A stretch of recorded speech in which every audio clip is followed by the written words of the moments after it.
The wind howls across the empty plain like a ghost, with unfinished business. Under a sky bruised with dusk, you crouch behind a boulder slick with your own sweat, the scent of iron thick in your nostrils. Somewhere behind you, a dry twig snaps, and in front of you, nothing but horizon and the slow, inevitable draw of time. You haven't slept in 2 days. Your canteen ran dry this morning, and your horse, well, she didn't make it past yesterday. This is the West they don't put on postcards. Not the painted legends, but the hollow silence between shots. The long, echoing wait before you decide whether to live or just to survive. Could you have lasted even 1 week out here? If this story stirs something old and lonesome in your soul, I invite you to share your thoughts. What would have broken you first? The silence, the violence, or the long, bitter thirst? The sun had not yet burned through the horizon when you first opened your eyes to this place, this endless, wordless place. The dawn rose like smoke from an unseen fire, its amber light smearing itself across the vastness with slow, deliberate hands. There were no fences to lean against, no towers to anchor your direction, just sky upon sky, dust upon dust, a world so wide it felt like it could swallow memory itself. The land offered nothing but silence, and even that seemed borrowed. Somewhere, a hawk cried once, then disappeared into the bleeding light. You felt the weight of the air, dry and hollow, like breath pulled from an empty flask. A single mesquite tree stood alone beside your camp, gnarled and thorned like it had survived something that should have killed it. You understood the feeling. You'd slept with one boot on. The other lay beside the cold ashes of last night's fire. Your mouth was dry, your skin already sun-bitten, and ahead of you, nothing, or maybe everything. Behind you, the scout moved like a shadow that had forgotten it once belonged to a man. You never learned his name. He didn't offer it, and the land didn't seem like the kind of place where names stayed long. Anyway, he wore a hide coat crusted with dust, and his rifle swung low like a limb. His horse, a black-and-bone Mustang with torn ears, looked half-mad from the heat. It matched its rider. You rode in silence through Comanche territory, not because you wished to be ghosts, but because ghosts were less likely to be hunted. Every step your horse took raised a plume of sand that caught the sunlight like powdered gold. Mirage danced in the distance, teasing you with promises of water, shade, forgiveness. None came. Out here, thirst wasn't just for water. It was for certainty, for safety, for something that didn't vanish when you reached for it. The scout turned once to look at you, said nothing, and pointed westward with a broken finger. You followed. Behind every rock could be a man with a grudge, or a gun, but the real threat was larger than men. It was the land itself, how it sprawled, unconcerned, ancient and amused by your presence. It did not need to lift a hand to hurt you. It only needed to wait. The wind shifted, carrying with it the scent of creosote and old blood.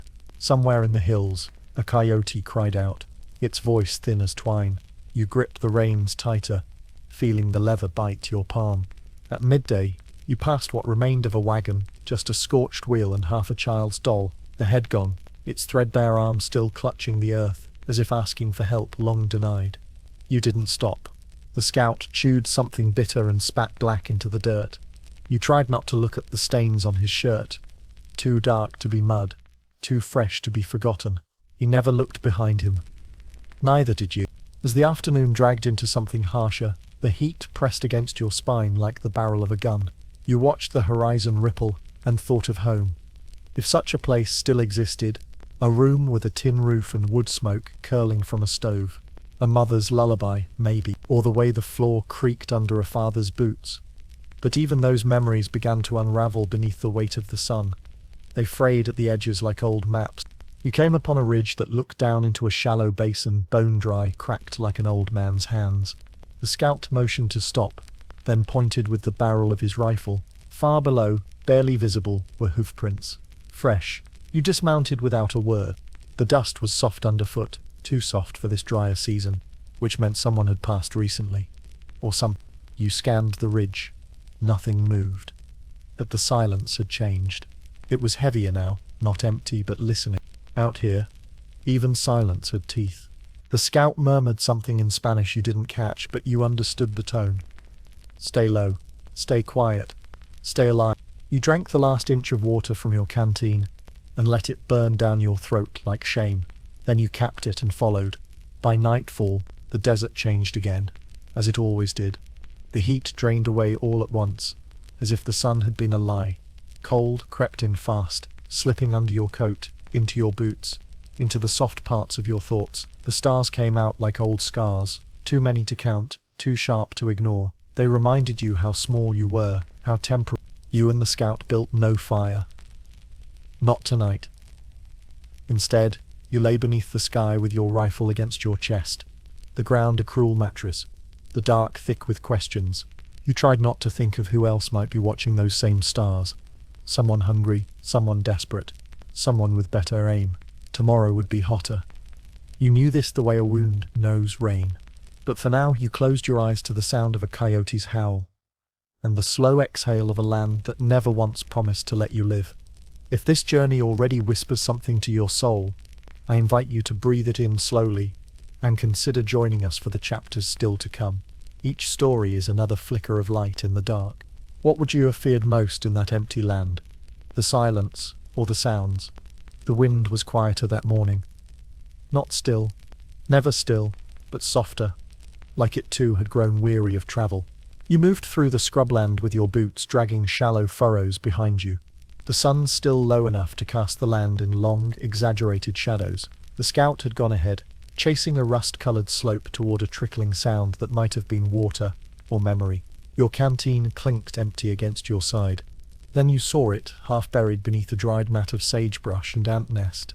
Bone. At first, you mistook it for an antler, or a splintered root.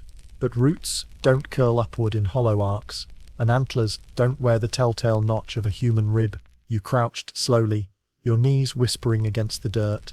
2 ribs, then a third, white, brittle, sun-scoured. One of them cracked clean through, as if snapped by something with intention. You didn't move for a long time, just listened. A hawk cried far off, the same lonely voice from yesterday.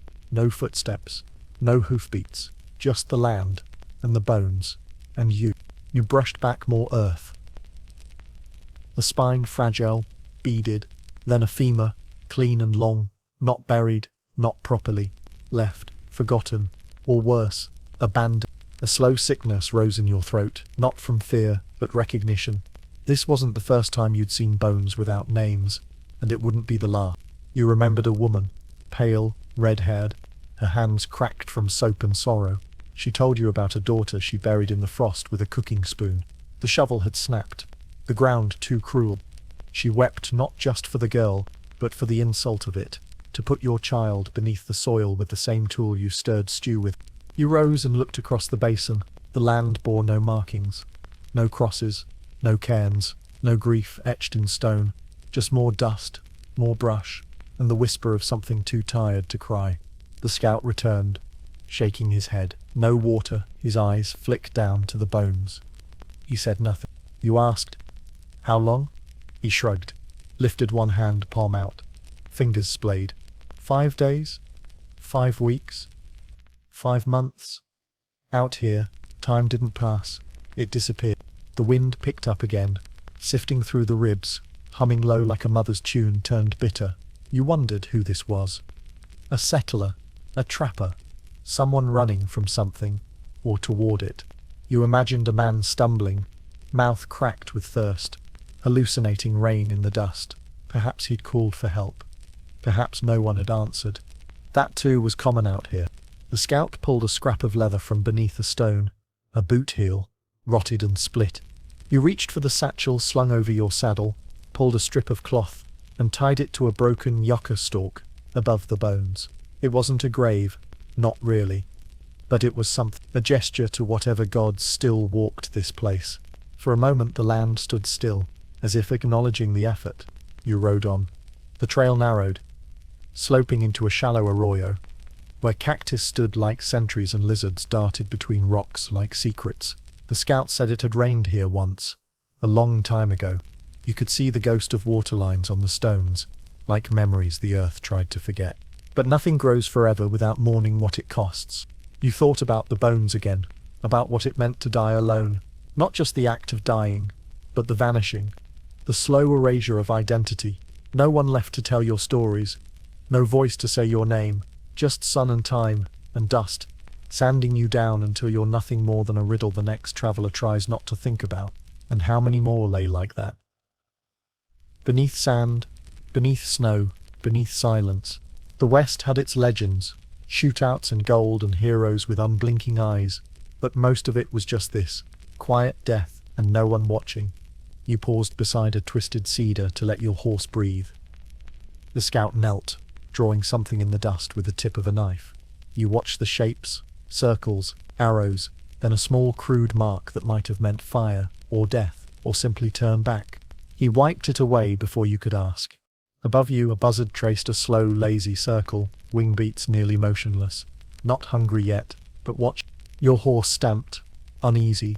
The scout muttered something under his breath, a word you didn't catch, but you heard the meaning in his tone. Leave. Now. You turned and rode until the bones were out of sight, and then further, until even their memory began to dissolve.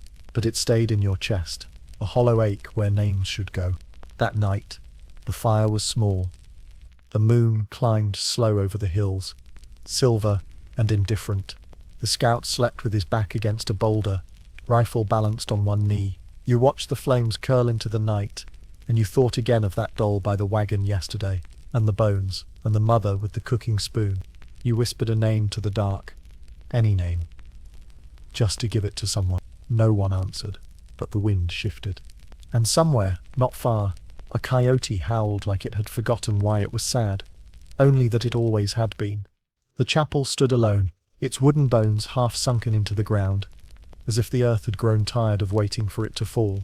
The cross on its roof hung crooked, splintered down the middle like a broken promise. The door swayed in the wind, creaking with the voice of something forgotten, but not quite dead. You stood at the threshold for a moment, letting the silence settle on your shoulders like dust. The scout had veered off hours ago, chasing something neither of you had seen, but both had felt. You were alone now, and the day was thinning. Inside, the air was thick with the scent of dry wood, old smoke, and a faint metallic tinge, like blood, but older. Light slipped through warped slats in the wall, carving the pews into shadows. The altar was bare, save for a cracked book and an empty bottle that still glistened with the ghost of whiskey. Behind the pulpit, a man stirred. You hadn't noticed him at first. He blended into the gloom like regret, tall, lean, with a beard that reached the collar of his frayed duster. His eyes caught the light. Not cruel, not kind, just tired in a way that went beyond sleep. He didn't reach for a weapon. Just what? You look like something chased you here, he said, voice dry and slow, like someone who'd once been a preacher, but now only remembered the rhythm. You nodded. Just the road. He gestured toward the pew. Sit. The road's worse when you walk it too fast. You sat. The bench groaned under your weight, and dust puffed into the light like tiny spirits. I used to speak sermons here, he said, almost to himself. Back when folk still believed in things that didn't bleed. You said nothing. He leaned against the pulpit, one hand resting on a revolver you hadn't seen before. The holster was worn smooth. The leather sweat darkened. He noticed your eyes drifting. I don't draw unless I have to, he said. But out here, you have to. His voice was gentle, but each word landed like a nail tapped into wood. I rode with the Claythorne gang, he confessed. Years back, robbed freight wagons. Shot a man over a pack of playing cards. Thought redemption would come easy if I built a church. He looked up, smiled without humor. It didn't. You heard a sound, soft, dry, beneath the floorboards. The preacher stilled. There's a snake under there, he said. Lives beneath the pulpit. Comes out when it's too quiet. Never bit me yet. You stared at the gaps between the planks. Saw nothing. But the sound came again. The telltale drag of scales, slow and indifferent. Your hand moved to your holster. The preacher held up a finger. Don't. If it bites, it's the Lord's will. If it don't, that's mercy. Either way, it teaches you something. You pulled your hand back.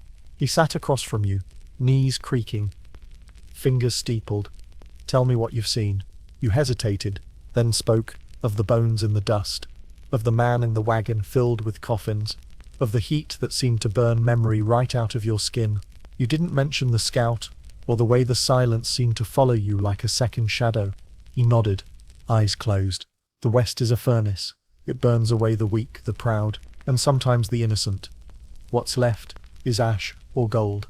You better pray to come out gold. You looked around the ruined chapel, at the peeling paint and sagging beams, at the snake's slow rustle beneath your feet. Do you still believe in God? You asked. He opened one eye, then the other. I believe in the pause between two gunshots, in the scream of a man who thought he was right until the blood came. I believe in small mercies and in snakes that don't bite. Outside, the wind picked up. The sun lowered itself behind the ridge, casting long arms of orange and crimson across the doorway. The preacher stood and lit a lantern, the flame flickering uncertainly. You can sleep here, he said, if you give me your gun. You paused. He raised a brow. Not because I'll take it, but because it's the only way you'll sleep. You considered. The snake whispered again beneath the boards. Then you stood, unbuckled your belt, and laid it across the pew. He nodded once, satisfied. Later, wrapped in a wool blanket that smelled of cedar and thyme, you lay beneath the rafters and listened. The preacher hummed something tuneless in the dark, half prayer, half lullaby. The wind rattled the slats like bones in a basket, and beneath it all, the snake moved, slow, careful, indifferent. You closed your eyes, not knowing whether you slept from trust or exhaustion. Before the dark took you, the preacher's voice came again, soft and near. Out here, salvation ain't a light. It's the shadow you cast when you're too tired to run. You slept, one hand near your chest, the other resting on nothing at all, and the snake, true to its nature, never bit. The town appeared like a fever vision, half-formed, flickering in the shimmer of afternoon heat. You saw it first as a crooked fence line, then the outline of shingled rooftops, leaning into the wind, like old men with bad knees. Calder's Bluff, they called it. But there was no bluff here, just a shallow bend in the land, and enough dust to choke every god between here and the Rio Grande.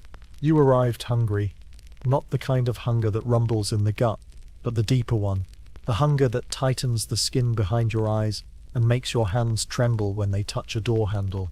You hadn't eaten since the scout vanished down a side trail 2 days ago, hadn't spoken since the preacher. You rode in slow, your horse sagging beneath you, her ribs ticking like a worn-out clock. The main street stretched out like a dried-up riverbed.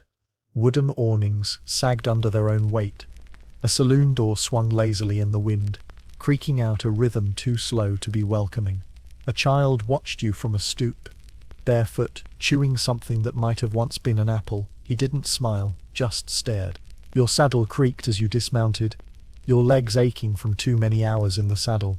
You tied your horse loosely outside a livery that smelled of old hay and fresher blood. The air here was heavier, not with heat, but with the weight of too many things left unsaid. Inside the general store, a man with eyes like dry nails watched you take each step. You nodded, offered a coin with the dust still on it. He didn't touch your hand, just scooped the coin up with a rag and slid a strip of salted jerky your way. You chewed slowly, letting the sinew work your jaw back into feeling. Heading somewhere? He asked, not out of curiosity but warning. Nowhere, you said. He nodded once, then returned to stacking tins of beans, as though your presence were a gust of wind soon to pass. Outside, a woman with sleeves rolled to her elbows hammered a horseshoe into place. Her arms were thick with muscle, her skin bronzed with the kind of tan that never faded. She glanced at you once, then went back to her work, hammering with a rhythm that said she had no time for strangers or questions. You passed the jailhouse next. It had no bars, no door, just a frame and a rusting sign that read, L.O.B.O. Inside, 2 benches and a rotted cot waited like a joke. No one laughed at anymore. There were bullet holes in the church door, a boot hanging by its laces from a shutter, a dog too thin to bark. You sat on the edge of a trough, dipped your hand in water that shimmered with a faint film of oil, and drank anyway. It tasted like metal and mercy. A man approached. Older, with a limp that clicked against the boardwalk, and a tin star pinned crooked to his vest. Sheriff, or what passed for one. You ride with anyone? He asked. Not today.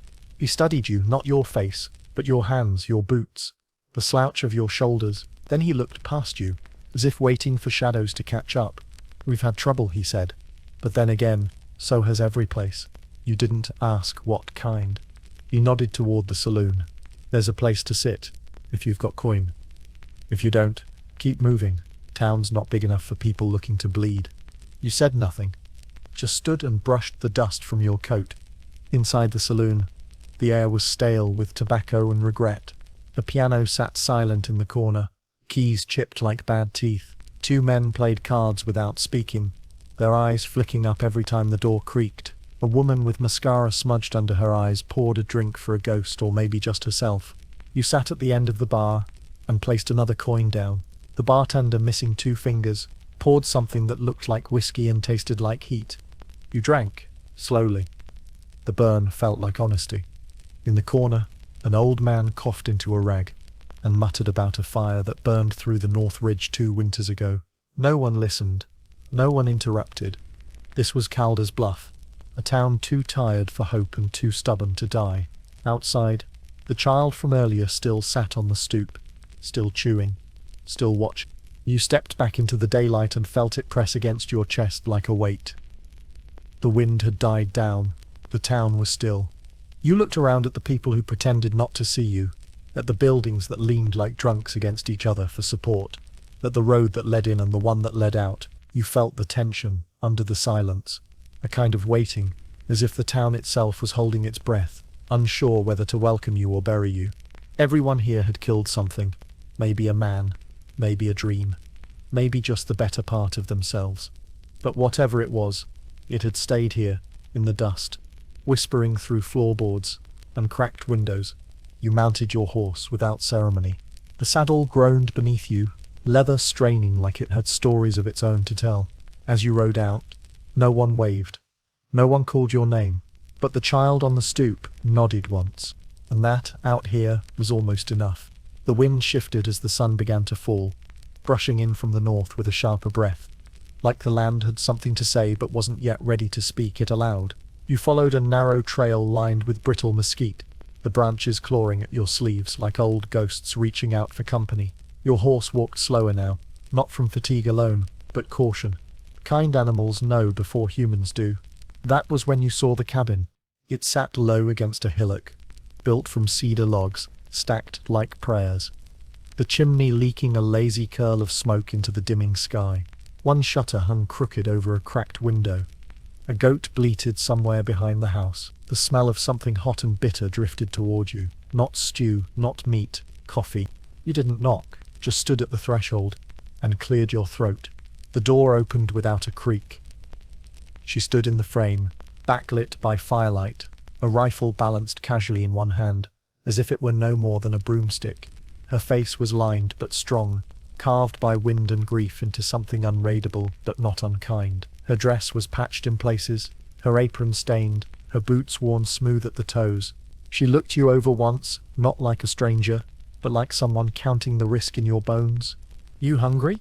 she asked. You nodded. She stepped aside. "Leave the dust on the porch." You did. Inside, the air was thick with warmth, not just from the hearth, but from something older.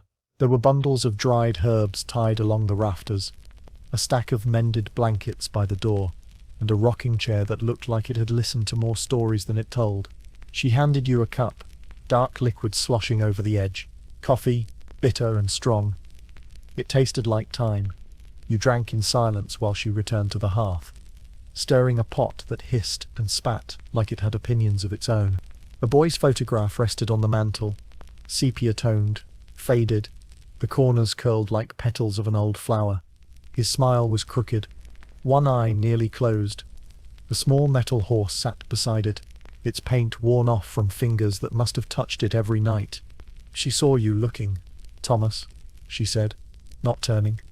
"Fever took him in spring." You nodded. There was nothing else to do. The other one, Eli, he didn't come back from the raid. Took the old rifle, and my father's boots.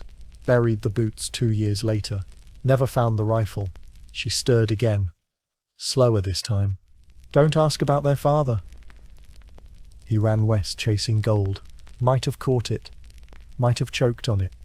Either way, we're still here. The room flickered with firelight. Shadows danced along the walls. Tall, stretched, whispering things only the lonesome hear. She brought you a bowl. Beans, turnip, and something unnameable that tasted like patience. You ate slowly, your fingers cold even by the fire. She sat across from you, a small pile of mending in her lap. Her fingers worked the needle without looking, each stitch pulled tight like a secret. "I stitched a bullet out of my own thigh once," she said. Not boasting, just remembering. "Used whiskey and a fishhook. Cursed the whole time." You smiled. She didn't. "Don't laugh." The West laughs back. Silence settled again, but this time it was softer. Shared. She handed you a second bowl, smaller, a piece of bread dunked in broth. "Sleep in the loft," she said. "Don't snore." You thanked her. She didn't reply. Up the ladder, the floor creaked beneath your boots. A thin mattress lay under a pile of wool, the kind of bedding that remembers the shape of everyone who ever slept there. You lay down with your coat for a blanket, the scent of cedar and ash curling into your chest. Below, the fire snapped once, then again. She began to hum. No words, just a tune worn smooth by use. A lullaby for no one, or maybe everyone. You closed your eyes and dreamed of hands, strong, scarred, threading a needle through leather.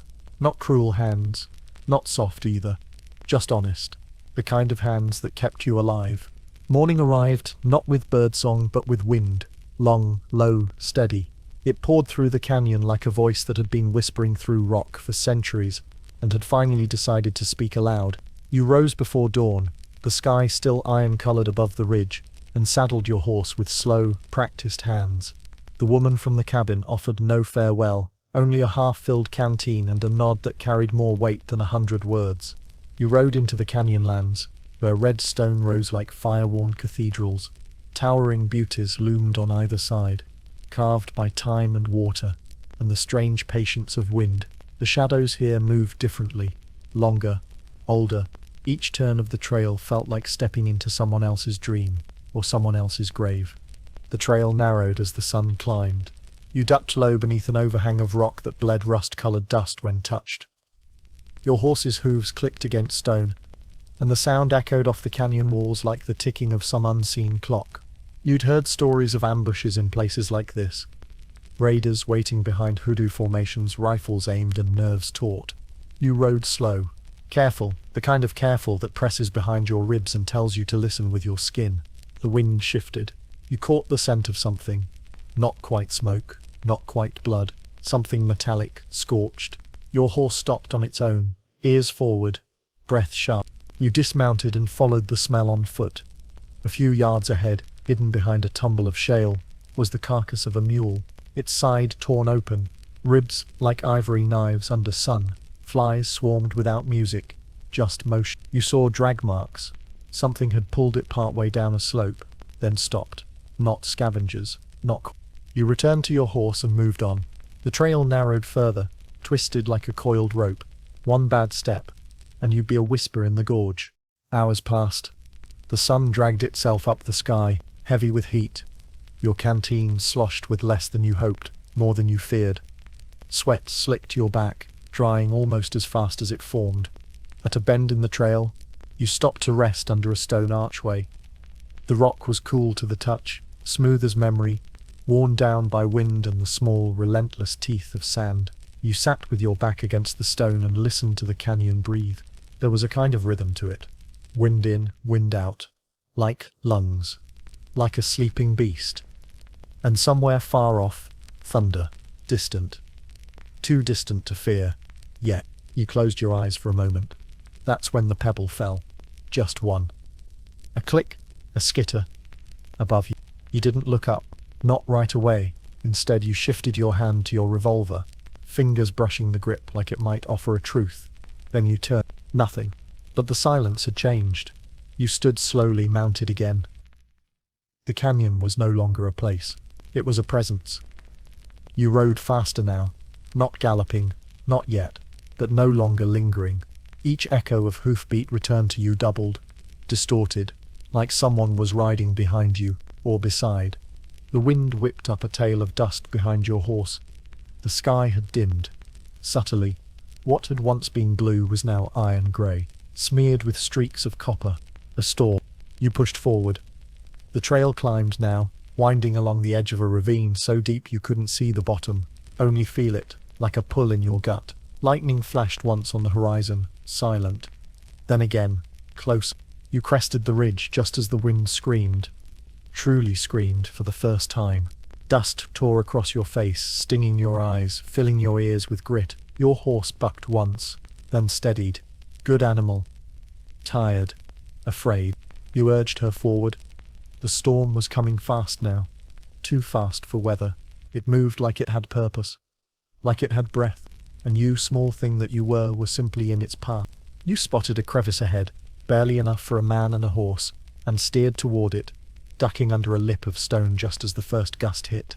The wind roared like 1,000 wolves, hot and thick with sand. It clawed at your coat, pulled your hat clean off, whipped your breath back into your throat. Inside the crevice, you huddled low. Your horse stood trembling, her eyes wide, foam gathering at the corners of her mouth. You placed a hand on her flank, murmured nonsense, old lullabies, prayers you didn't believe in, words that felt like warmth. The storm didn't care. It screamed and howled, and threw its tantrum at the canyon. And the canyon screamed back. Stone cracked somewhere above. Dust rained down like ash. You pressed your back against the rock, and waited, breath shallow, heart slow. And just as suddenly as it had come, it passed. The wind softened. The light returned. The sky cleared. You stepped out from the crevice slowly, dust falling from your coat in small avalanches. The world looked different. The trail now half covered in sand, the rocks newly skinned, the silence even more complete than before, and in the distance where the storm had come from, a single rider stood on a far ridge watching. Still, unmoving. You blinked, and he was gone. You rode on without looking back. It appeared just after dawn, a shape on the horizon, wrong somehow, motionless at first. You narrowed your eyes against the rising glare, watching the way the light crawled over its angles. A cart. One of those freight wagons used by settlers, only smaller, squat, pale and quiet. No steam from a cookpot, no sound of livestock, just the gentle groan of old wheels and the buzz of flies thick as velvet. You approached slowly, hand near your rifle, but not touching. The air was still. Your horse snorted once, and slowed, hooves crunching over stones like old teeth. As you drew closer, the scent hit sweet, cloying, wrong, decay beneath the breath of the wind. Then the mule came into view, ragged, ribs, like piano keys, eyes sunken but alert. It stood, harnessed and still, as though the act of movement had become a memory.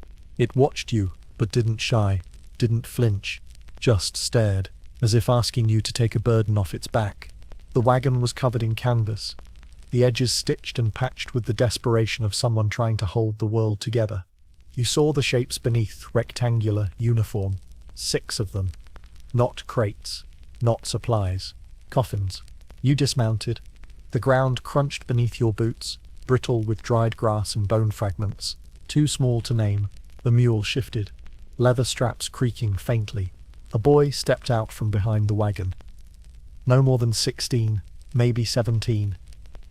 His hair was the color of worn rope, eyes rimmed with red. He held no weapon, only a tin cup clutched in both hands like it might still have warmth in it. "Morning," he said, voice cracked from thirst. You nodded. "Yours?"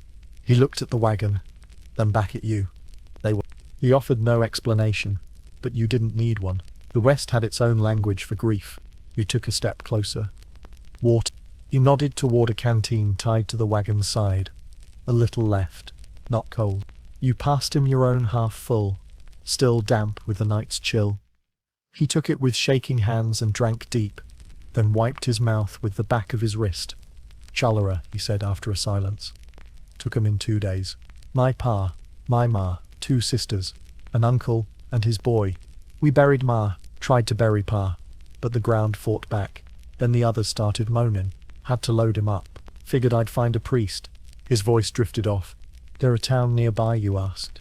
He shook his head. "Closest one burned down last month." "I seen the smoke." Asked a rider. Said they blamed a drifter and lit it all up. No one's left but ashes and iron nails.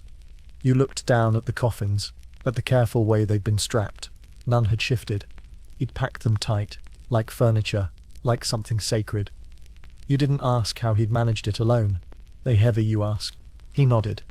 But I couldn't leave 'em. The wind picked up slightly, pulling the scent of loss across the plain. The boy rinsed. Don't smell it no more. Been with it too long. You took a seat beside him in the dust. The sun was climbing, golden and cruel. You gonna keep riding? You asked. He shrugged. Nowhere to go. Figured I'd ride till I found someone who'd help dig. You glanced toward the mule. It blinked once, slow and sorrowful. That thing won't last much longer. I know. You stared across the wide open land, where no birds sang and no shade waited. What's your name? He hesitated. Ben. All right, Ben, you said. Let's find a place. The two of you rode together that afternoon. You took turns leading the mule. Its steps slow, its breath ragged. Around midday you found a patch of softer earth beneath a ridge, half ringed by cottonwoods that clung to a trickling spring. The water was shallow and cold. Ben wept when he tasted it. You dug together. The shovels, biting through the ground like dull teeth. Sweat rolled down your neck, filled your boots. The silence between you was respectful, thick with purpose. By sundown, 6 graves waited, clean and straight. You helped lower them, one by one. Ben whispered names. You did not repeat them. When the last was covered, he dropped to his knees and pressed his palms into the earth. Not in prayer, not in desperation. Just connection. That night the two of you sat by a small fire, eating jerky and drinking from the spring. He handed you a tin plate without a word. You took it. The sky was black and wide, the stars sharp enough to wound. You ride with anyone? He asked. Used to. He nodded. Me too. You didn't ask what came next for him. You didn't know what came next for you. But for a while, you both sat in the company of something quieter than death and warmer than memory. And the mule, unburdened at last, slept standing. The town was nameless, or maybe you had simply forgotten it. Dust covered the sign out front, and no one seemed to care enough to wipe it clean.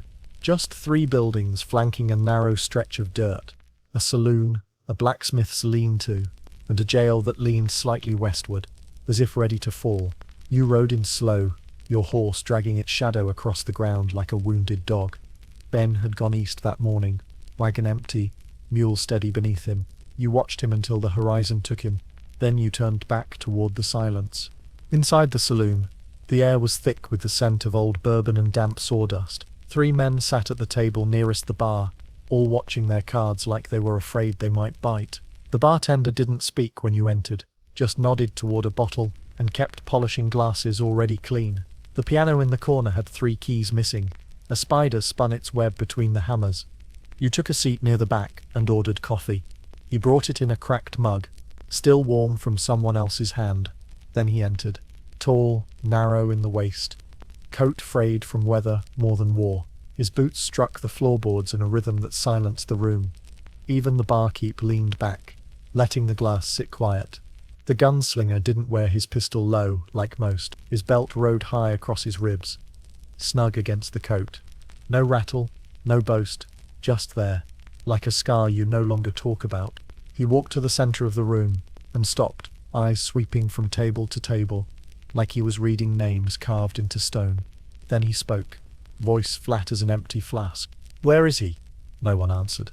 He turned toward the bar. Call him out. The bartender swallowed hard. Ain't here. Rode out last week. You sure? He nodded. Sure as dust. The gunslinger stared a moment longer, then turned to leave.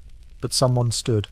A boy, drunk on pride or fear or both, couldn't have been more than 19. A borrowed hat too big for his head. A belt sagging with a gun he didn't know how to use. You looking for Clay Martin? The boy asked. The gunslinger paused. That a name you wear? The boy shook his head. Just thought you ought to know, he's dead. Took a bullet last Tuesday. Left a mess. The gunslinger stepped back into the room. Did you clean it up? The boy's hand went to his gun. A moment passed. Then the sound, sudden, sharp, not loud, more like a sigh. The boy crumpled sideways, hitting the floor in 2 parts, legs then head. Blood seeped like ink into sawdust. The room didn't breathe. No one moved. The gunslinger stood over him, face unreadable. Then he did something no one expected. He dropped his revolver. It hit the floor with a dull clunk. Not carelessly. Just. He knelt beside the boy, touched his shoulder once, then stood and walked to the bar. Whiskey. The barkeep hesitated, then poured. The gunslinger drank it in one swallow and set the glass down gently. Wasn't his fault.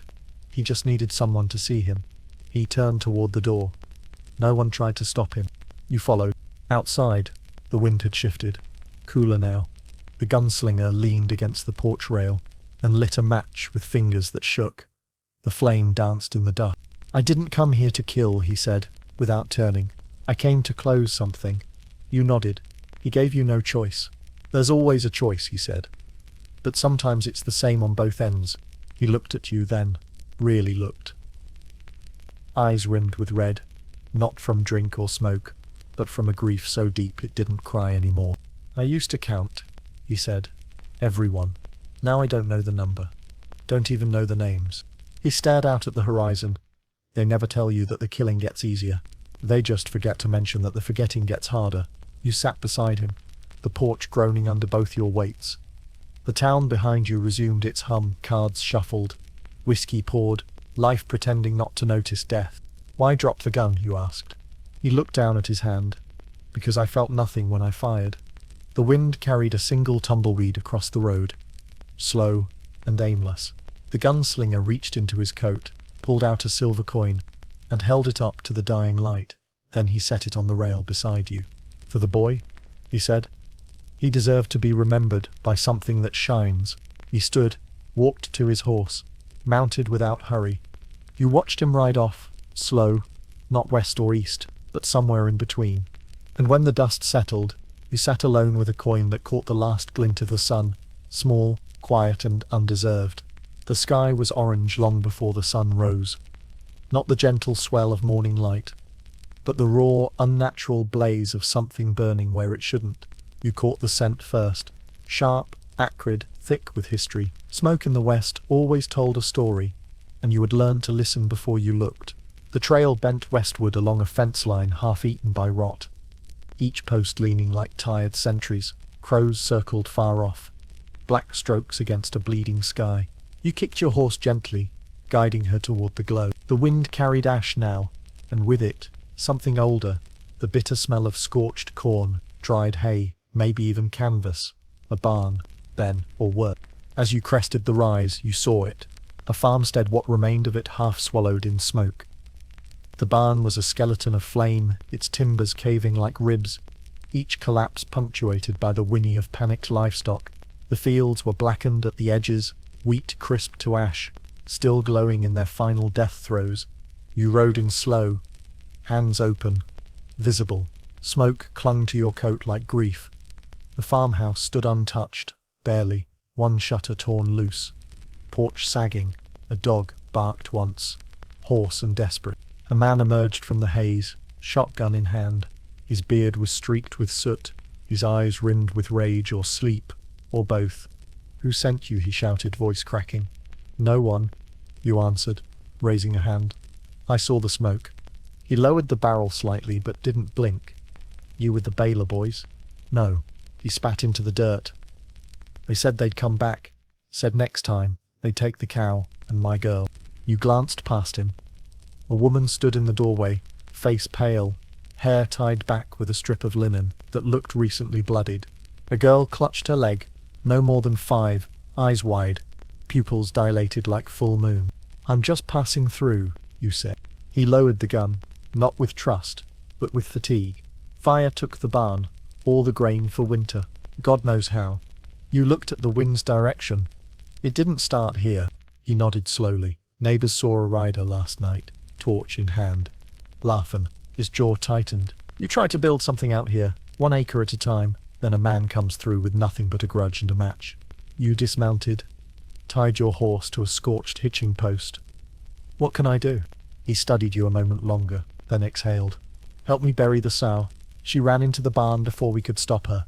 You nodded. The pig lay near the barn's remains, blackened but intact. The ground steamed where she fell. You fetched a shovel, and dug beside him, the soil hot and clumped with soot. The stench clung to your nostrils, sickly sweet. As you worked, he spoke. Used to have 3 hands, he said. One got drafted, one ran off with the preacher's daughter, one just disappeared. He didn't stop digging. We ain't got much left now. A cow, half a cornfield. And that little girl. He paused. She don't understand why the barn burned. You glanced toward the house. The girl now sat on the porch holding something, a doll made of buttons and twine, one leg missing. When the grave was finished, he placed the pig in gently, covered it without ceremony. She fed us all last winter, he said. Deserved better. Inside the house, the woman lit a single lantern and offered a bowl of soup, watery but warm. You ate beside the fire, the child watching from the stairs. She hasn't spoken since the blaze started, the woman whispered. Just stares, like she's listening for something. You heard it too. Silence. A silence that wasn't empty, but thick, waiting. The kind of silence that came after betrayal, or just before it. That night, you slept in the loft above the porch. Your rifle beside you, the stars were hidden behind smoke. The dog curled beneath the boards, ears twitching at every crackle. At some point before dawn, you awoke to the sound of movement. You slipped out of the loft and padded to the edge of the porch. The man stood near the field, shotgun in hand, staring west. They'll come back, he said quietly. You joined him. Then we'll be ready. He looked at you, uncertain. Were you helping? You shrugged. Because the fire might find me next. He nodded. Together, you stood in silence. The air still smelled like grief. And in the east, the first thread of morning light broke through the smoke. Soft, stubborn, and slow. The town of Harmony Gulch wasn't much, a street, a few rooftops, and the ruins of an ambition long since burned down to cinders. But it had a sheriff, or rather the shape of one. You found him sitting on a crate outside the jailhouse, a pipe drooping from his mouth, and his boots planted firm in the dust like roots that had forgotten how to walk. The tin star pinned to his vest was dulled by time, scratched from more than its share of scuffles. It didn't shine anymore. Neither did he. He looked up as you approached, eyes swollen and rimmed with red. Not from drink, from waking too many nights in a row, and finding the dark had brought nothing but its own weight. You passing through? He asked. You nodded. Resting a day. He gestured at the jailhouse. Room in there. Cold in the back. Mice, too. But it won't bite you. You dismounted slowly, your muscles aching from days of slow rides and faster exits. The sun was climbing, but in Harmony Gulch it didn't feel like it mattered. Time moved slow here, or maybe not at all. I'm Hal, he said, offering a hand. You shook it. His grip was loose but warm. Seen worse, I bet, he added. Seen different, you answered. He chuckled, then coughed. Yay. That's the trick of it. You walked together down the main road, his pace slow, measured. Every few steps, he'd glance sideways. Like he was checking to see if someone was following, or maybe if someone had left. This town used to hum, he said. We had music on Friday nights, a brass band, a woman who played fiddle, so sweet it made the horses cry. Then the mines dried up. The bank folded. The band left. She stayed, for a while. Then she didn't. He pointed to the saloon. That's where they shot Pete, right through the hand, tried to stop a fight over poker and pride. All he got was a limp and an empty bottle. Doesn't deal anymore. You crossed to the post office. It leaned against its neighbor like a drunk. The windows dark. That's where I buried Tom, Hal said, voice flat. Deputy for 6 years. Took a slug meant for me. You said nothing. He pulled his pipe and knocked it against a rail. People think wearing the badge is about being hard, about drawing first. But mostly, it's about staying awake, watching, waiting. You looked at the bags under his eyes, the way he blinked slowly, like he had to remember how. When's the last time you slept? He scratched his beard. Not sure. 2 nights, maybe 3. Doesn't come easy anymore. Not with ghosts knocking. He led you back toward the jailhouse. Inside, the walls were bare but clean. A cot in the corner. A small desk with a ledger and a cracked inkwell. Hal sat down and opened the book. I still write things down. Not that anyone reads them. Habit, I guess. like whistling past the graveyard. You poured a cup of water from the basin. It tasted faintly of iron. He gestured toward the cot. You can take a nap. I'll keep watch. You shook your head. You should lie down. Even stars burn out. He laughed. A tired, wheezing sound. Oh, I burned out a long time ago. Now I just glow from memory. That evening, a boy ran in from the south edge of town, barefoot, panting, clutching a letter in one hand and a knot of panic in the other. They're back, he gasped. The riders. The ones from last month. Hal stood slowly, picked up his rifle from the wall, checked the chamber. You ever fired this thing? He asked you. You nodded once. He handed it over. Then you're deputized. No oath. Just stay alive. You took the rifle. It felt heavier than it should have. Or maybe the weight wasn't in the wood. By sunset, the riders didn't come. By midnight, the town was silent, windows shuttered, candles extinguished. Hal sat outside, pipe unlit, eyes fixed on the horizon. Sometimes they come, he whispered. Sometimes they just want us to think they will. You sat beside him, watched the stars climb higher. He closed his eyes, just for a moment, and you stayed awake. The mouth of the mine yawned open beneath the hillside like something carved not by men but by hunger. You stood at its edge, lantern in hand, listening. The wind didn't reach this far down. It slicked past the entrance and vanished, as though unwilling to descend into the dark. Above, the sky had already turned grey, not from cloud but from dust, stirred by wagons long departed and boots long buried. You hadn't meant to come here, but the trail bent south, and the rain the night before had muddied the road to ruin. The hills loomed like quiet warnings, and the mine, abandoned but not empty, offered shelter, or at least silence. The shaft ran deep, deeper than it looked. You could smell it before you stepped in, the scent of copper and damp wood, sweat soaked into timbers, grief soaked into stone. The boards creaked beneath your feet like ribs. Water dripped somewhere beyond sight, slow, rhythmic, the mine's heartbeat long after its death. You passed the first lantern hook, still swinging slightly as if it remembered being held. Inside, the darkness wasn't just black. It was thick. It wrapped around your boots, climbed your spine, pressed against your chest. You held the lantern higher. The light licked the walls, revealing marks left by pickaxes and fingernails. Names carved in moments of hope or madness. Jonah, LTE 3. Further down, the rails twisted. One cart, rusted and half full of rock, sat stalled where the track dipped. You stepped past it, careful not to disturb the shadows. The further you went, the quieter it became. No birds, no echoes, just the drip of water, and that low, nearly inaudible groan. You paused. It wasn't the mine breathing. It was a voice, faint, broken. You followed it. Around a bend, the tunnel widened into a chamber.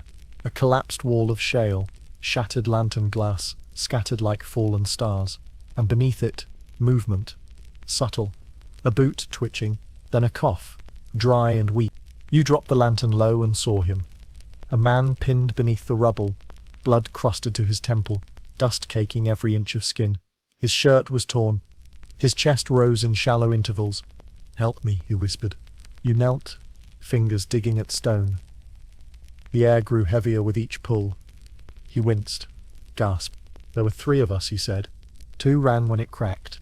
I stayed. His voice was shaking, not with fear, but with shame. You cleared the rocks from his legs. 1 boot came off with the motion. Inside, his ankle was twisted wrong. "Name's Elijah," he said. "Worked here 12 years. Never thought it would take me like this." You made a splint with old timbers and wrapped his leg in strips of your own shirt.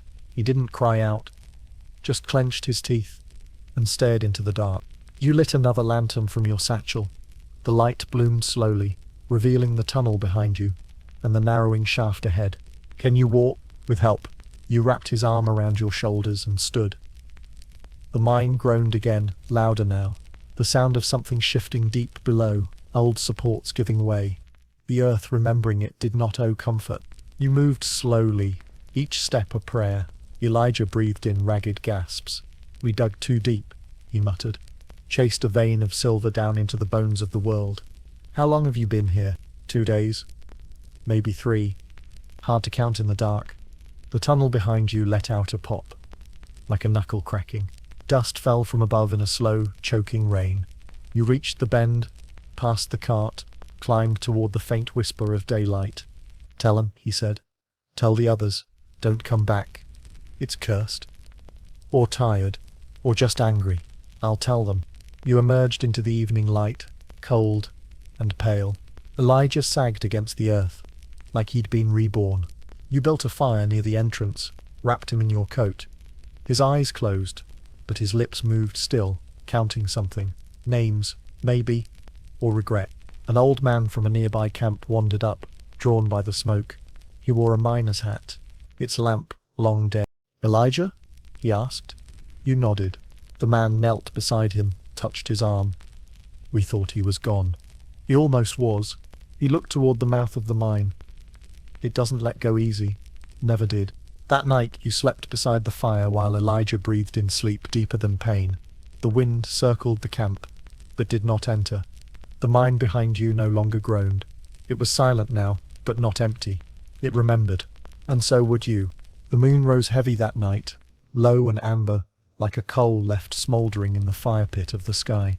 You were camped near a watering hole, its surface rippling beneath the wind like the skin of something sleeping. Your horse drank in silence, and you sat nearby with your back against a cottonwood, your rifle resting across your knees, and your thoughts quieter than they'd been in days. That's when you heard it. The soft crunch of hooves on hard pan. Not fast, not hurried, just present. You didn't reach for your rifle. Not yet. The sound was too steady, too worn down to carry malice. You waited. 2 riders came into view beneath the moonlight, outlined in silver. The first was a man, broad-shouldered, coat patched at the elbows, revolver worn smooth in its holster. His beard was salted with years, and his eyes, when they caught yours, held neither threat nor apology. Behind him rode a boy, maybe 14, too thin for the saddle, his hands gripping the horn like it might run away from him. The man nodded at you, slow. "Mind if we water?" "Not my water," you said. They dismounted. The boy stumbled a little, knees stiff. He moved like someone who'd learned to ride out of necessity, not joy. The man unsaddled his horse and led it to the edge of the pool, kneeling beside it as it drank. You saw the rifle slung across his back, older than most, cared for, like a family heirloom. He looked over his shoulder once. "You alone?" You nodded. "Then I won't ask your name. Not unless you ask mine." You didn't. He smiled faintly. "Good." They settled near the fire after some time, the boy too tired to talk, the man too used to silence. You shared beans. They shared bread, stale, but honest. The fire crackled softly, the cottonwood leaves whispering above like old women in prayer. Finally, the man spoke again. "I used to run with the Hollis gang," he said. "Stagecoach jobs. Mostly. Never killed unless we had to. But had to starts to sound easier the more you say it." The boy glanced at him, but said nothing. His hands toyed with a carved wooden horse, whittled down to little more than 2 legs and a head. He passed it between his fingers like a worry stone. "Found him 2 years ago," the man continued. "Sleeping beside his mother's body in a burned-out shack. She'd fought off 2 men before the place went up. I don't ask where his father went. Neither does he." You looked at the boy.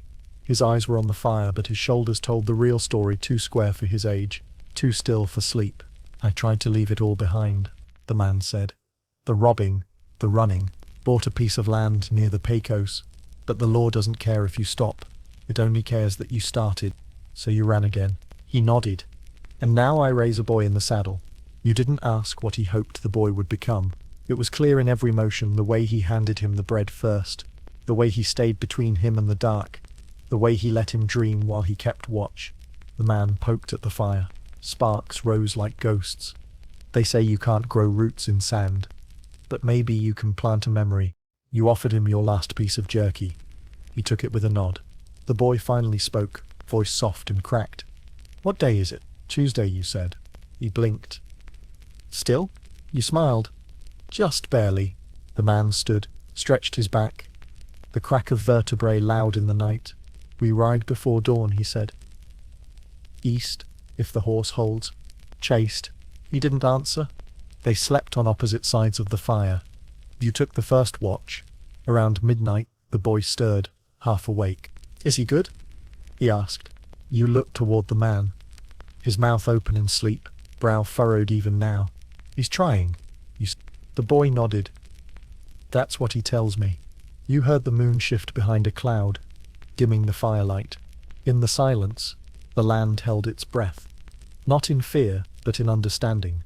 Before they left, the man left you a coin. Not for payment. For memory. Tell someone we weren't monsters, he said. I just did. And then they rode. The boy swaying slightly. The man steady. Two shadows under an outlaw's moon. The snow came without warning. Not in flurries or flutters, but in a wall of white that devoured the horizon and erased the sun. You had been riding along a flat stretch of prairie. The sky dimmed with pale grey when the wind shifted and the world collapsed inward. First, the cold bit your face. Then your breath thickened in the air like smoke. Then you could no longer see your horse's ears. You dismounted quickly, knowing what you'd been told. In a storm like this, it wasn't the cold that killed first. It was the movement. Direction lost its meaning when the ground disappeared beneath the snow. Even your footprints vanished within seconds. You pulled your coat tight and leaned against the mare's shoulder. She trembled, but held. You couldn't see more than 10 paces ahead, the snow wrapping around you like a winding sheet. Somewhere nearby, a bell rang. Faint, rhythmic. You turned your head to catch the sound again. It came in intervals, soft clangs swallowed by wind, then returning, like breath. You walked toward it, step by step, hand on your horse's halter, boots crunching in drifts that hadn't existed 5 minutes ago. The bell grew louder, steadier, until a shape emerged through the blizzard. Square, low-roofed, dark wood. A sod house. Smoke trailed from a narrow chimney, vanishing almost immediately into the gale. You knocked once. The door opened almost before your knuckles landed. A hand grabbed your sleeve, pulled you in. Warmth hit you like a slap. Firelight, body heat, breath. The air was thick with stew and smoke, and too many people in too small a room. 6 of them, huddled inside. A woman, her arms dusted with flour. A man with frostbite, blackening the edges of his nose. 2 children wrapped in blankets, eyes wide with worry. And an old man, thin as sticks, sitting by the fire and clutching a length of rope tied to the iron bell outside. He nodded at you. Almost didn't hear you. You nodded back. Words didn't come easy when your jaw had frozen. They made space for you on the floor. You brushed snow from your coat and leaned your rifle against the wall. The horse, you were told, would be brought into the lean-to packed with hay, kept from freezing. The room was warm, yes, but not cheerful. The warmth came from firewood split with cracked hands, from bodies pressed shoulder to shoulder, from the urgency of survival, not the comfort of plenty. The woman handed you a cup of hot broth. You drank it slow, letting it burn your throat back to life. We keep the bell ringing, the old man said, his voice like dry leaves, just in case someone's out there. Sometimes they are. You nodded. The girl beside you whispered. Last winter, the Miller boy heard it. Said he thought it was a dream. Her brother chimed in. It wasn't. He made it. The old man rang the bell again. Just once. Clang. Then silence. You could hear the wind moaning outside, dragging against the sod bricks, finding every crack. Snow fell from the roof in small bursts. The fire spat and shifted. One candle flickered in a jar. No one asked who you were or where you'd come from. There wasn't space for questions. Only room for warmth. In the corner, the frostbitten man pulled off one glove to check his fingers. Purple, cracked. He muttered something to himself, then wrapped them again. The woman baked flatbread on a hot iron. The smell filled the room, sour, floury, vital. We ration tomorrow, she said. Tonight, we share. You thanked her. She smiled, barely.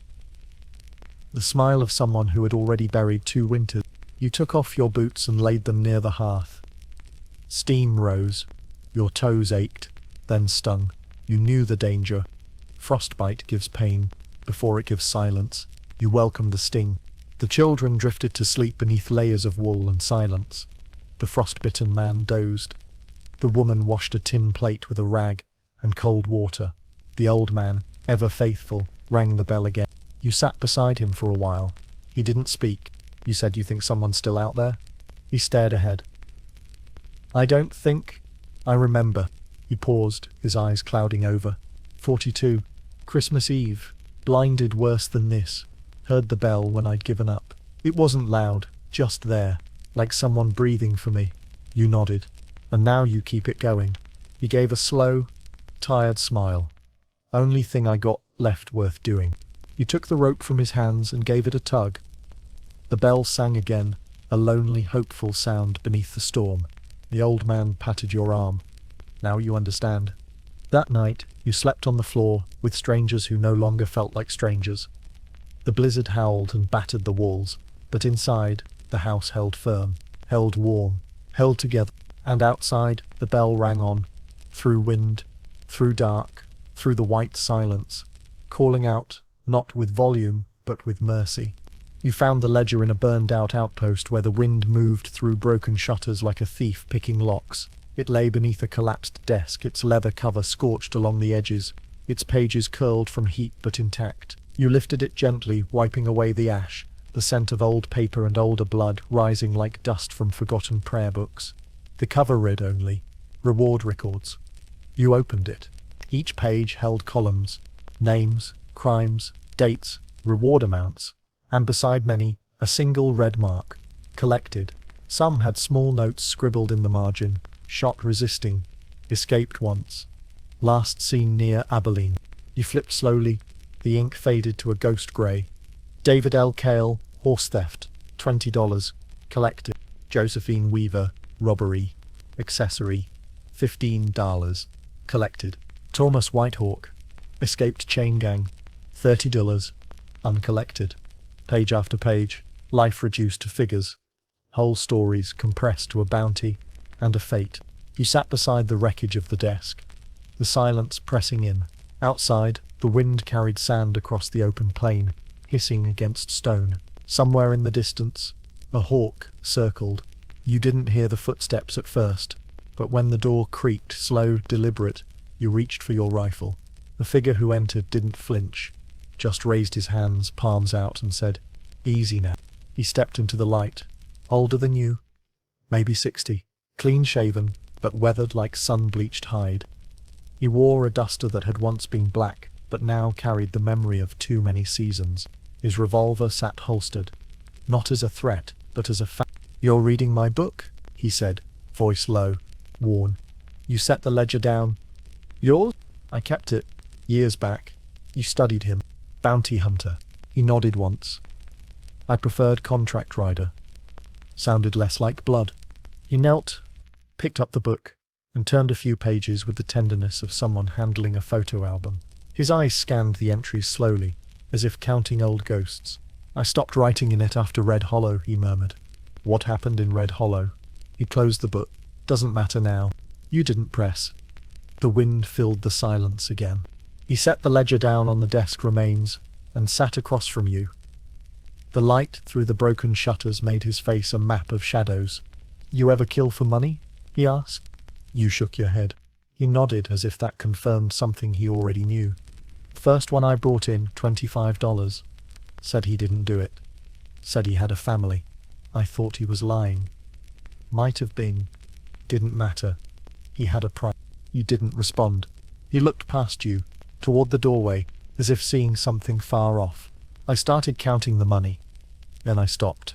Started counting the dreams." He pulled something from his coat. A small pocketbook, dog-eared, pages torn. Inside were sketches, not of men, but of children. Faces, initials, birthdays. "My sister's kids," he said. "I used to think if I got enough, I could buy them land. A life. But all I ever bought was distance." He tossed the book into the corner. "Last man I brought in," he begged. "Not for his life. For his name to be remembered right." You waited. His name was Elijah, not the one in the mine. A different one. He'd stolen a horse, yes. But he gave it to a woman running from her husband. She needed it more. The bounty had not said that. I brought him in. Watched them hang him. $20 in my hand. I bought coffee and didn't sleep for 3 days. The wind gusted. The shutters clapped. He rose slowly, his knees cracking like old wood. He picked up the ledger again and held it out to you. "Take it," he said. "Why?" "So someone else remembers." I'm done. You hesitated, then took it. He turned toward the door. You heading somewhere? You are? He paused. No, just away. He stepped into the light. The wind caught his coat. For a moment, he looked like part of the dust, part of the story, part of the sorrow. You stayed inside, alone with the ledger. You flipped back to the first page. There, in different handwriting, faint and cramped, was a single note. All of them had mothers. Remember that. They called it Dead Horse Gulch, because that's what the ravens left behind. Bones picked clean, harnesses still dangling from skeletal jaws, rusted bits of tack swaying in the breeze like forgotten pendulums. You arrived at sundown, the canyon glowing red with old sorrow, smoke rising in the distance from a small fire not your own. You tethered your horse near a cottonwood split by lightning long ago. Its bark twisted into something unrecognizable. The gulch lay quiet, save for the wind, always the wind, slipping through narrow gaps in the stone, carrying the scent of sagebrush, ash, and something deeper, something iron. There were bones everywhere. Not just horses, men too. Some half buried beneath scree, others arranged with unintentional reverence, their limbs splayed as if they'd fallen into prayer. You climbed a ridge to get a better view. From above, the gulch looked like a wound in the earth, scabbed over and bleeding again. Then you saw him. A man crouched by the fire, long dark hair braided down his back, his blanket draped like a cloak. He didn't move when you approached, only turned his head slightly, enough to show he knew you were there. You kept your distance. Yours? You asked, gesturing to the fire. He nodded. You sat opposite him without asking. The fire crackled low, its smoke trailing toward the gulch floor. Between you lay a bow and a half-carved flute. This place, you said. What happened here? He didn't speak for a long time.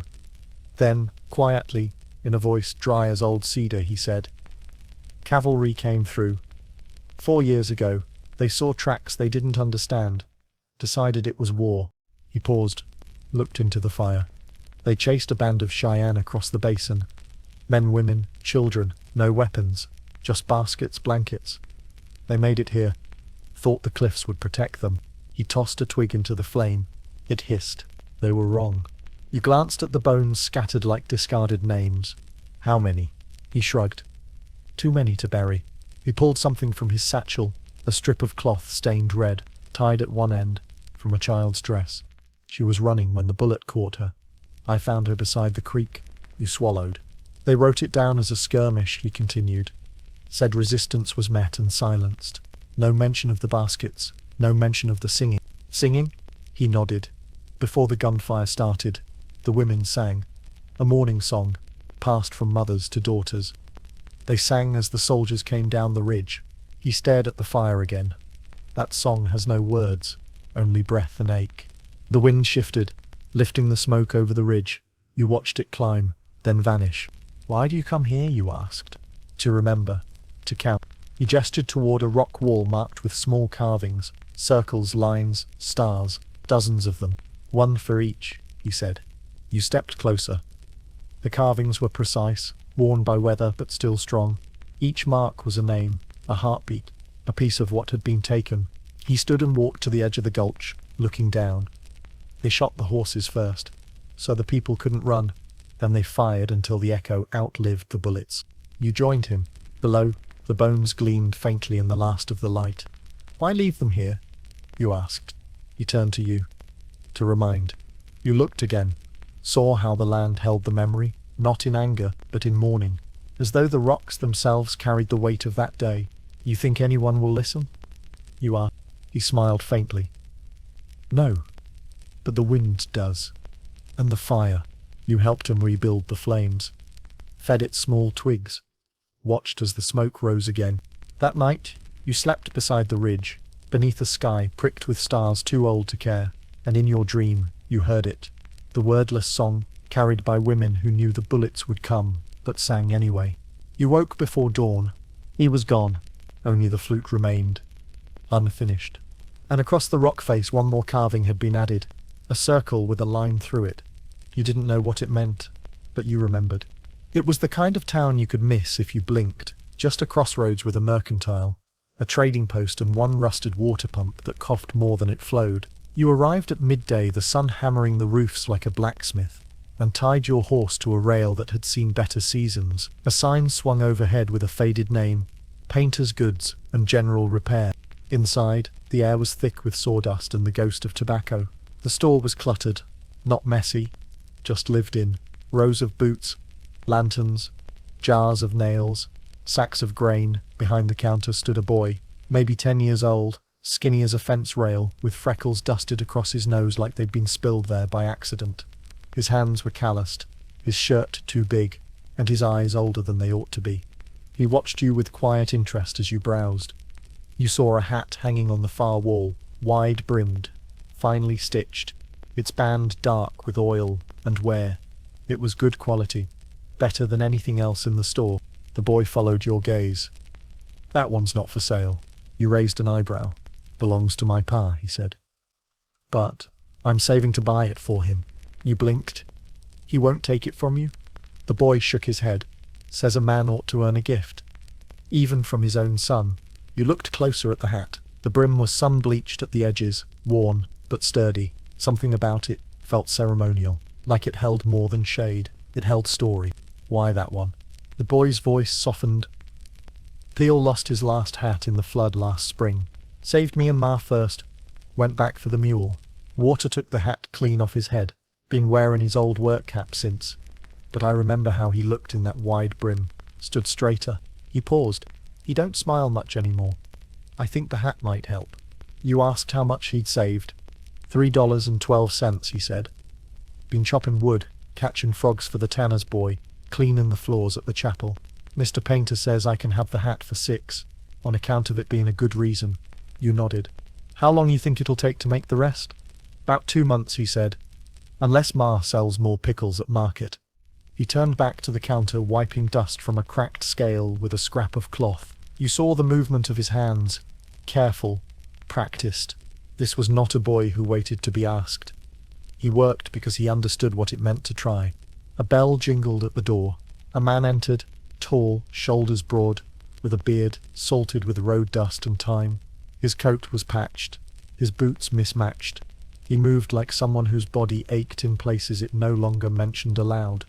The boy looked up. "Hi, Pa." The man nodded. "Everything quiet?" "Yes, sir."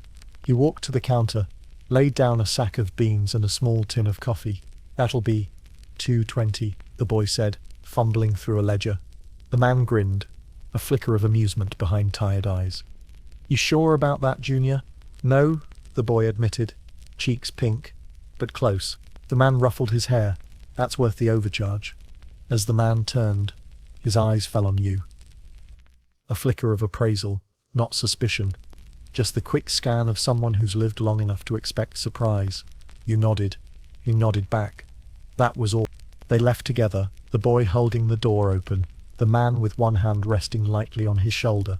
You watched them cross the street toward a wagon hitched to a tired-looking mule.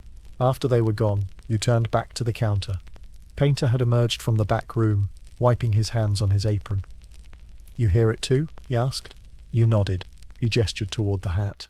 "Kid's been saving for months. Never asked for a discount. Never begged. Just earn." You reached into your coat, pulled a coin. Gold. Real. The kind that could buy a lot more than a hat.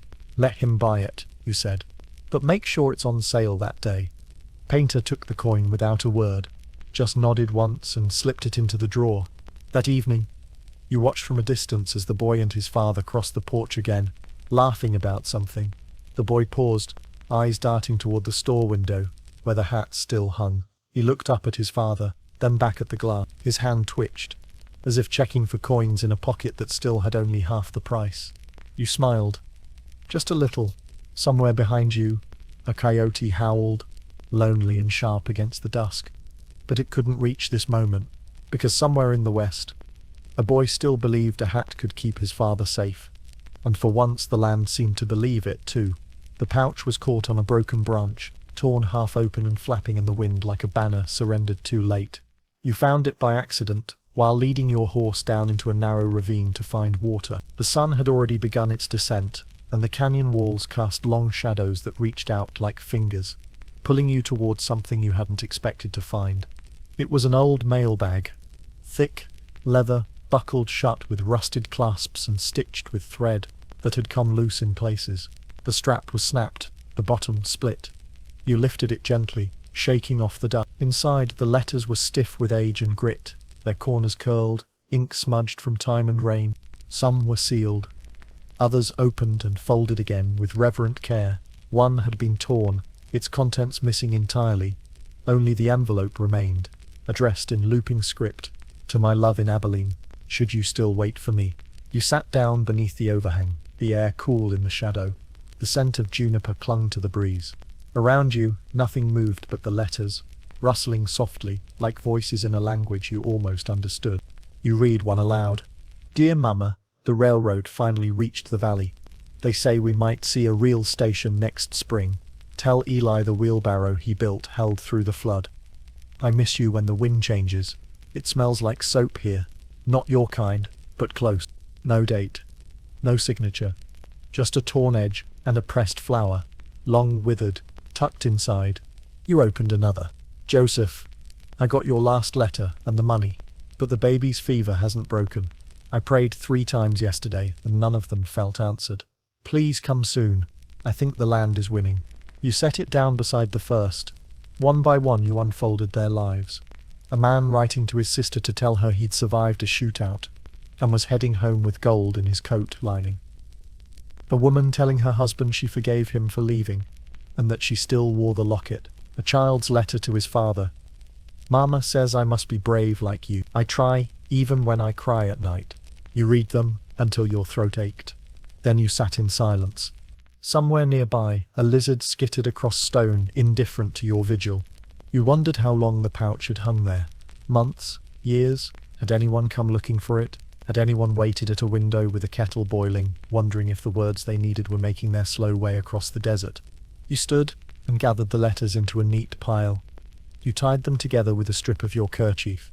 Then you dug a small hollow in the earth beneath the cottonwood and placed them inside, wrapped in waxed canvas from your satchel. You covered them with care, not to hide them, but to rest them. They deserved that much. A stone, flat and round. You laid atop the mound. You whispered. They tried, because they had. Every writer, every sender, they had tried to speak through miles and silence and time. Tried to say, "I'm alive, I remember, I miss you, I forgive you." You wondered how many were out there still. Letters lost to creek beds, stolen by wind, buried under snow, words waiting with no one left to receive them. You mounted your horse and looked once more at the ravine. It was just a cut in the earth, but now it had a name, even if only to you. Whisper Gulch. You rode on, and though the saddle creaked and the wind blew hard against your face, your heart felt quieter, because even out here in the cruel, wide, godless West, someone had written, "Tell Eli the wheelbarrow held." And that in its own way was a kind of victory. The tracks had been laid for weeks, a silver ribbon stitched across the prairie, gleaming beneath the sun like something sacred and wrong. You'd followed them for a day and a half, listening to the groan of wooden ties under your horse's hooves, watching the metal shimmer into the horizon, always leading towards something loud, something new. The town at the end of the line was called Marrow Bend. Not much more than a scattering of buildings that had grown up quick and crooked around Promise. Half-built storefronts, planks still raw, saloons with doors that hadn't yet been hung, fresh paint still tacky on a sheriff's star, nailed to a pine facade. But the people were already there. They stood near the tracks in clusters, hats in hands, children on shoulders, boots scuffing dust into anxious clouds, faces tilted toward the east, waiting. You tied your horse near the edge of the crowd, beside a lopsided hitching post. A man in a linen vest leaned against the rail, whittling a toothpick with a knife too fine for the job. He nodded as you approached. "You here for the noise?" he asked. You shrugged. "Guess so." He gestured toward the horizon. "Said it left junction at dawn. Should be here by lunch, give or take a breakdown." Behind you, a woman in a cotton bonnet fanned herself with a hymn book. A boy beside her whispered, "It'll come loud, won't it?" His mother hushed him. "It'll come like thunder, but good thunder." You looked up, and there, a smudge, small and steady, it came. At first, only a wisp of smoke. Then, The low, distant chug, a rhythm not natural to this land. Not wind, not hoofbeat. Something mechanical, inevitable. People began to murmur. The black iron engine pulled into view with a scream of whistle and the shudder of steam. A beast forged from fire, swallowing coal and exhaling clouds. Behind it trailed 5 boxcars and a passenger coach, paint still gleaming, windows catching light like polished bone. The train did not slow until it reached the platform, and even then, it seemed reluctant, like a river dammed too soon. The brakes screeched, sparks kicked from the wheels, and the crowd took a collective step back, and silence. Not complete. The metal still ticked, settling, but a kind of hush that falls when something has changed and no one knows what to say about it. A door opened. A man stepped down, coat too clean, hat sharp at the edges. He looked around like he expected someone to greet him. No one did. Then another, a woman in a green dress, her heels clacking against the new planks. She looked amazed, as if she'd been promised dust and death and instead found this crowd of wary stares. The conductor followed, swinging his watch open. "Arrived 5 minutes early," he said to no one. That's a first. Children approached the train with reverence, hands outstretched to touch the wheels.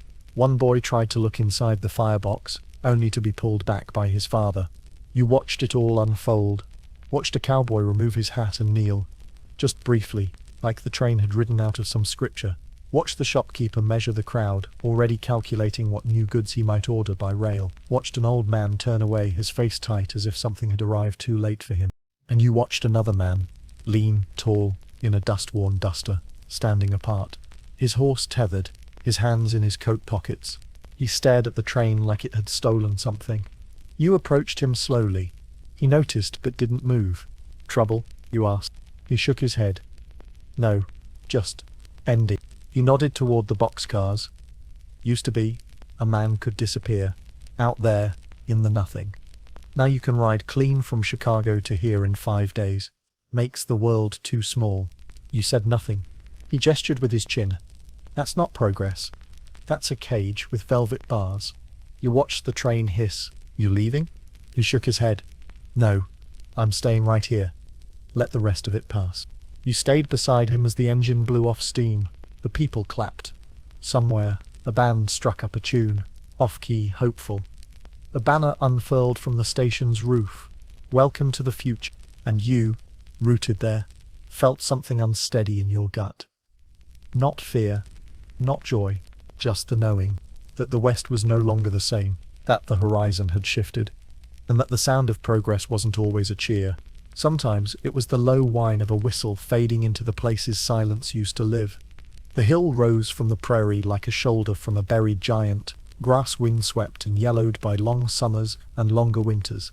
At its crest, wooden crosses leaned against the sky in uneven rows, some upright, some slumped as if bowing to something unseen. The graveyard had no fence, no gate, no sign, just the silence of 100 untold stories and the low creak of wood swaying in the wind. You approached on foot, leading your horse behind you, boots sinking slightly into the soft, dry earth. A single crow watched from the crooked arm of a dead juniper. When you reached the top, it cawed once and flew off, uninterested in the living. There were no names on most of the markers. Some bore initials, scratched hastily with a nail. Others held nothing at all, just weather-worn planks, cracked and brittle, their grain pulled apart by sun and storm. One had a rusted horseshoe nailed to it. Another, a child's doll wedged into the dirt beside it, its eyes faded to pale glass. Then you saw them, 3 graves side by side, each topped not with a stone but with a pair of boots, worn smooth, scuffed to the heel, their laces gone, their tongues folded like tired mouths. You stepped closer. The first was a pair of cavalry boots, spurs still attached, dulled with rust. A hat had been placed between them. Campaign style, brim frayed, crown dented. The second tall black leather, patched at the ankle, soles worn thin from too much walking. A silver buckle lay inside the left boot. No name, no date. The third pair was the smallest, child-sized. Too small for a man, too rough for a woman. Inside the right boot, a stone, carved with shaky hands, a heart or something close to one. You knelt there, fingers brushing the edge of the stone. The wind passed over you like breath from another time. A voice came from behind. Don't get many visitors. You turned. An old woman stood at the edge of the hill, her hair plaited into a single braid, dress sun-faded to grey. Her eyes were sharp, but not unfriendly. She held a bundle of sage in one hand, wrapped in twine. I'm just passing through, you said. She nodded. So were they. She walked slowly between the rows, stopping here and there to tuck the sage into the crooks of crosses, or place stones atop the graves. Rituals, maybe? Or memory? Who are they? You asked. She didn't answer at first. Depends who you ask, she finally said. Some were men with names, others were boys with debts. Some came west looking for gold, others running from it. This hill don't care. You looked at the boots again. The boots started with my grandfather, she said. Said if you couldn't give a man a name, at least give him the shoes he walked in, so he'd know where he stood when he faced the dark. You stood beside her now. The grave stretched in every direction, but not in lines, more like a map of endings. I buried my brother here, she said. He worked the rail, lost a leg when the cable snapped, said he didn't want no doctor, just whiskey in the hill. We carried him up at night, sang a hymn, left his boots where he lay. She smiled, soft and broken. He always hated hospitals. The wind lifted again, pulling her braid over her shoulder. She didn't move to fix it. You asked, how many are buried here? She sighed. Depends how deep you dig. You helped her carry stones to a newer grave, a simple mound with no marker. She placed a broken compass atop it. He was a scout, said he never got lost. Found him 2 weeks after the storm, still facing west. You paused. What's west of here? Not much, she said. But it helps to be looking somewhere. You sat with her a while, watching the sky bleed into dusk. The graves turned to silhouettes, the boots to shadows. Before you left, she handed you a pebble. For the next one, she said, because there's always a next one. You rode down the hill with the pebble in your pocket, and behind you the boots waited, pointed skyward, standing for men who no longer could. The trail ahead was neither marked nor planned. It curled over low hills and folded back into valleys, where the wind spoke only in whispers. There were no signs, no maps, no reason left to follow anything but the rhythm of your own breath. You rode not for escape, nor arrival, just movement. Your horse was tired but willing. The leather creaked beneath you with each step, a metronome for the silence that now filled the landscape. Behind you stretched the long road, scattered with names you'd never speak aloud, with towns that had vanished before they were ever built proper, with firelight stories and grave markers made from scrap wood and grace. Ahead, only the hut. No gun at your hip now. It had become too heavy, too full of memory. It rested somewhere back on a windowsill, in a place that might no longer exist. You carried only a satchel, a flask, and a worn-out journal, with no blank pages left. All that remained was the riding. The land, too, had changed. No longer jagged or hostile, but softened the way a face does after weeping. The sage grew in long, low beds. The coyotes no longer howled for blood, only for each other, and the sky, once an endless vault of threat, now felt like a ceiling painted with kindness. You passed a twisted fence post wrapped in rusted wire. A lark nested there, chirping as if it had no knowledge of sorrow. You tipped your hat to it. Midday came slow, filtering light through the clouds like candle flame. You paused at a ridge where you could see the curve of the earth, gentle and wide, stretching outward like the hem of a forgotten robe. In that moment, you felt it. The West was no longer chasing you. It had stopped. Not because it forgave, or because you conquered it, but because it too was tired. The dust had settled into its bones. The blood had dried into its soil. And now, it wanted only what you wanted. Rest. At the bottom of the hill, you found a creek still running, thin and silver and stubborn. You dismounted, knelt beside it, and cupped your hands. The water was cold, not cruel, just honest. You drank slowly. A hawk circled above, casting shadows that moved like memories. You thought of the boy with the carved wooden horse, of the preacher whose voice cracked when he said mercy, of the woman who stitched silence into every glance, of the grave digger without a name, of the outlaw who gave his son a piece of bread beneath a bleeding moon. They were all with you now, not behind, not lost, just quiet. folded into your breath like pages in a book that never closed. You lay down beside the creek, arms crossed behind your head, and listen. The west did not roar anymore. It murmured. The wind brushed the tall grass like fingers through hair. The insects hummed lullabies without knowing they were ancient. And in the space between sound and sleep, you realized something simple. You had survived. Not heroically, not clean, but entirely. And for the first time, the horizon didn't demand anything of you. It just waited. So you closed your eyes, felt the warmth on your face, and let yourself drift. Not into forgetfulness, but into stillness. Because here, now, the dust had finally laid down. And it would not rise again. Not today. Not while you dreamed. As the last breath of wind slips across the plains, and the sun folds itself into the hills, I thank you for riding all the way to the end. If this story offered you rest, or remembrance, I hope you'll subscribe and return again to where the dust sleeps and history hums like a lullaby. What part of this journey stayed with you the most? As the dust settles and the campfire dies low, thank you for riding through this forgotten wilderness. If this journey gave you pause, share your thoughts and subscribe. There are still so many quiet histories waiting to be unearthed. Together, gently, in the dark. Which chapter stayed with you the longest, and why? Could you have survived the dangers of the Wild West? Or would something softer have undone you first? Who in this story reminded you of someone you know, or someone you've lost?